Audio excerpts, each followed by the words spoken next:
ہر ابتدا سے پہلے ہر انتہا کے بعد، ہر ابتدا سے پہلے ہر انتہا کے بعد ذات مصطفیٰ بلند ہے ذات خدا کے بعد۔ ہو تسمیہ و تحمید ہر کام سے پہلے، ہو تسمیہ و تحمید ہر کام سے پہلے، ہر کام ہے ادھورا اس کام سے پہلے، کرتے ہیں جو بھی کام اس نام سے پہلے، ہوتے ہیں وہی ناکام انجام سے پہلے۔ یہ ہمارا جو پروگرام ہے جس کا افتتاح آج ہونے جا رہا ہے، اللہ تعالیٰ ہم سب کو اس کے اندر دل و جان کے ساتھ محنت کرنے کی توفیق عطا فرمائے، اور جو اس کا مقصد اصلی ہے اس میں اللہ تعالیٰ ہم سب کا حامی اور ناصر ہو۔ یہاں پر آنے کا مقصد کیا ہے؟ یہاں پر انجمنوں کے اندر آنے کا مقصد یہ ہے کہ ہم اپنے معافی ضمیر کو صحیح طریقے سے ادا کرنے کی صلاحیت اپنے اندر پیدا کر لیں۔ یعنی جو کچھ ہم پورے ہفتے میں سیکھتے ہیں، صبح شام جو ہم پڑھتے ہیں، مغرب بعد فجر بعد، ہندی کا جو پیریڈ ہو یا اردو کا ہو یا انگلش کا ہو، کوئی سی بھی ساعت اور کوئی سی بھی گھنٹی ہو، جو ہم اس کے اندر پڑھتے ہیں اس کو ہم کسی طریقے سے عوام تک پہنچانے کے اگر مستحق بن سکتے ہیں تو ان انجمنوں کے ذریعے بن سکتے ہیں۔ اگر ان کے اندر ہم نے رہ کر محنتیں کی، کوششیں کی، تو انشاءاللہ ثم انشاءاللہ ایک دن ایسا بھی آئے گا کہ ہم اپنے اس شہر کو اور اپنے اس علاقے کو جو بنجر زمین کی شکل میں ہے ایک شاندار پھل دیں گے انشاءاللہ۔ وہ کہتے ہیں نا، باطل سے دبنے والے اے آسمان نہیں ہم، باطل سے دبنے والے اے آسمان نہیں ہم، سو بار کر چکا ہے تو انتہا ہمارا۔ جب ہم پہلی مرتبہ انجمن میں شریک ہوئے تو افتتاحی پروگرام میں ہمارے استاد تھے مفتی محمد جاوید رانا صاحب، دعوت برکات عالیہ، مظاہر علوم جدید، شعبہ تخصص تحفظ ختم نبوت کے استاد ہیں، بڑے استاد ہیں، بہت قابل آدمی بھی ہیں اور قابل مقرر بھی ہیں ماشاءاللہ۔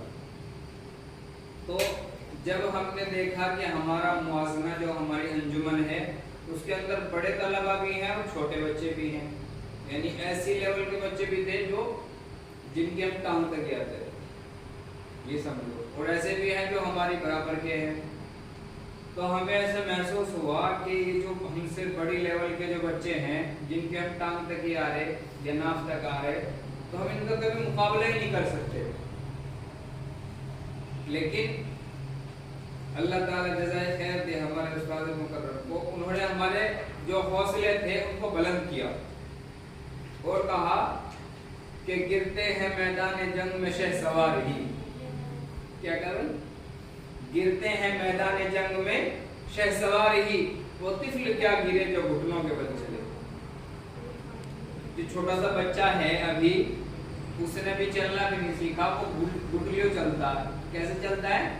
گٹلیوں چلتا ہے، اور جب تک وہ گٹلیوں چلتا رہے گا وہ شہ سوار نہیں بن سکتا۔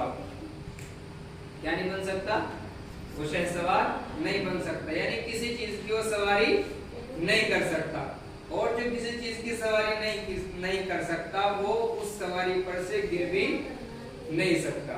گرنے والا کون ہے؟ گرنے والا شہ سوار ہے، جو گھوڑوں کے اوپر بیٹھ کر دوڑ لگانے والے ہیں یا بائک کے اوپر بیٹھ کر دوڑ لگانے والے ہیں۔ جب مقابلہ ہوتا ہے، آپس میں موازنہ ہوتا ہے، تو پھر اس وقت یہ نوعیت اور یہ کیفیت سامنے آتی ہے کہ دو میں سے ٹکر لگی، ایک ادھر گرا ایک ادھر گرا اور تیسرا نکل گیا۔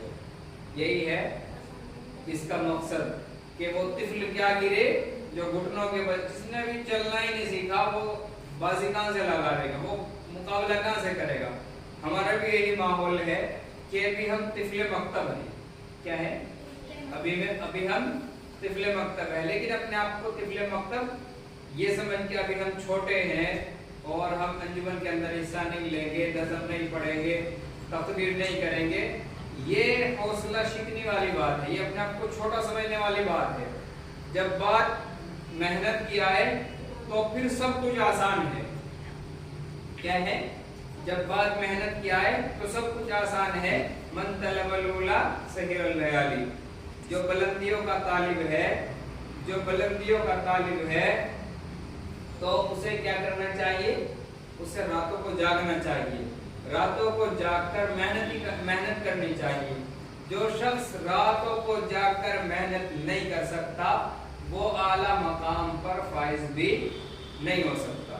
تو سب سے پہلے تو ہمیں یہ عزم کرنا ہے اور یہ ارادہ کرنا ہے کہ ہم اپنی نیت کو صاف رکھتے ہوئے اللہ تعالیٰ کی رضا کے لیے اس علم دین کو حاصل کریں گے. بخاری شریف کی پہلی روایت ہے انما الاعمال بالنیات.